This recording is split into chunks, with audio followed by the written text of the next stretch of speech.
क्या उसे कभी एहसास होगा अपनी गलतियों का? हर रात मैं ये सोच कर सोता था कि क्या उसे कभी एहसास होगा अपनी गलतियों का। जो भी उसने किया मेरे साथ, मेरे प्यार के साथ, क्या उसे भगवान सज़ा देंगे कभी? या वो शख्स आएगा मेरे पास माफ़ी मांगने? हमारे ब्रेकअप को एक अरसा बीत चुका था और मैं ना जाने क्यों इस उम्मीद को लगा के बैठा था कि कभी ना कभी तो उसे एहसास होगा जो भी उसने किया। कभी ना कभी तो उसके दिल में आएगी कि वो गलत था और उसे मुझसे माफ़ी मांगनी चाहिए। हालांकि ब्रेकअप के बाद इस तरह की उम्मीदें लगाना वेस्ट होता है, क्योंकि हम इंतज़ार में नहीं बैठ सकते कि लोग रियलाइज़ करें अपनी गलती। पर ये दिल है कि समझता ही नहीं कभी। फिर एक रात मैं यूं ही लेटा हुआ था, फ़ोन रख दिया था काफ़ी देर यूज़ करने के बाद और बस सोने की तैयारी कर रहा था। आंखें खुली हुई थी, रूम में लाइट डिम थी, धीमी रफ्तार में पंखा घूम रहा था और मैं कहीं गुम था अपने ख्यालों में। सोच रहा था पुराने दिन और कुछ खट्टी मीठी यादों के बारे में। चेहरे पर मुस्कुराहट और आंखों से बहते आंसू इस बात के गवाह थे कि मैंने उस शख्स को चाहा शिद्दत से था।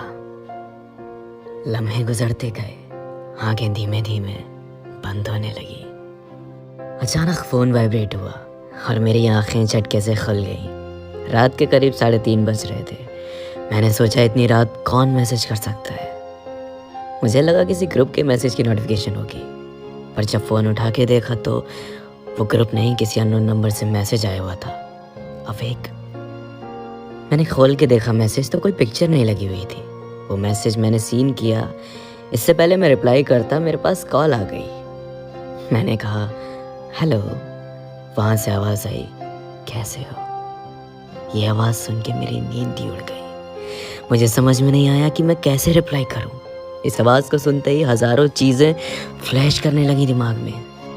करीब 5 सेकंड के पॉज के बाद मैंने रिप्लाई किया, ठीक हूँ।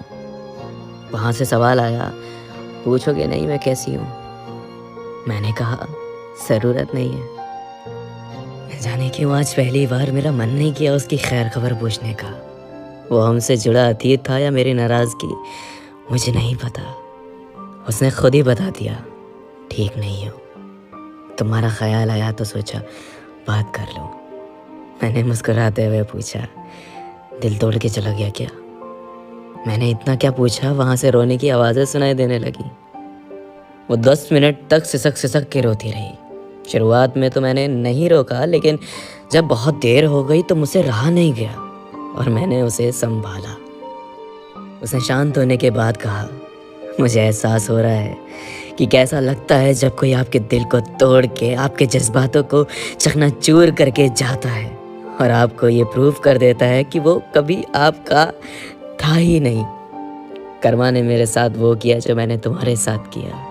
ये सुन के मेरी आंखों से आंसू नहीं रुके। बिना आवाज़ किए मैं रोता रहा। उसने मुझसे माफ़ी मांगी, एक बार नहीं कई बार माफ़ी मांगी अपने हर एक गुनाह की। गहराई तक जाके उसने एहसास दिलाया कि वो कितनी गलत थी और मैं कितना सही, उसे हमेशा चाहने के लिए। उस रात मेरे पास 2 रास्ते थे, या तो मैं उसे माफ़ करके अपना लेता या ठुकरा देता। बहुत सोच समझ के मैंने उसे जवाब दिया। मैंने कई दिन इस दिन का इंतज़ार किया जब तुम्हें एहसास हो और तुम मुझसे माफ़ी मांगो। आज वो दिन आ भी गया। मैं माफ़ तो हरगिज़ कर दूंगा, लेकिन कभी तुम्हारे साथ किसी रिश्ते को शुरू नहीं कर सकूंगा, चाहकर भी नहीं, क्योंकि मेरे लिए तुम्हारी वफा सबसे ऊपर थी, जो बनती भी एक बार है और टूटती भी एक बार है। सच कहूँ तो प्यार तो मैं तुमसे आज भी करता हूँ, लेकिन तुम्हें एक और मौका मैं अब दे नहीं सकूँगा। दुनिया की कोई भी गलती पर मैं तुम्हें अपना लेता, पर तुमने तो मुझे किसी और के लिए ही छोड़ दिया। ये गलती नहीं, गुनाह है, और ये गुनाह अगर एक बार किया जा सकता है ना, तो बार बार किया जा सकता है अपनाए जाने पर। अफसोस तो बहुत हुआ उसे मना करने का, पर यकीनन गलत नहीं किया, क्योंकि हम सारी ज़िंदगी दूसरों के लिए स्टैंड लेते रह जाते हैं, पर अपने लिए कभी नहीं लेते। अपनी सेल्फ रिस्पेक्ट को सरेआम नीलाम करते रहते हैं, कभी उसे बचा के नहीं रखते। उस रात मैंने अपनी सेल्फ रिस्पेक्ट को चुना, जो कि शायद सबसे ज़रूरी था मेरे लिए। मेरी तरह आप भी उसी कॉल का इंतज़ार कर रहे हो ना? मत करो। ये इंतज़ार कितना भी लंबा हो सकता है। हो सकता है उसे कभी रियलाइज़ ना हो, या ये भी हो सकता है कि रियलाइज़ हो भी जाए तो वो तुम्हारे पास आके तुमसे माफ़ी ना मांगे। इंतज़ार हमें आगे बढ़ने नहीं देता ज़िंदगी में, और रिश्ते टूटने के बाद आगे बढ़ना बहुत ज़रूरी होता है। अपने आप को क्लोजर दो और आगे बढ़ो ज़िंदगी।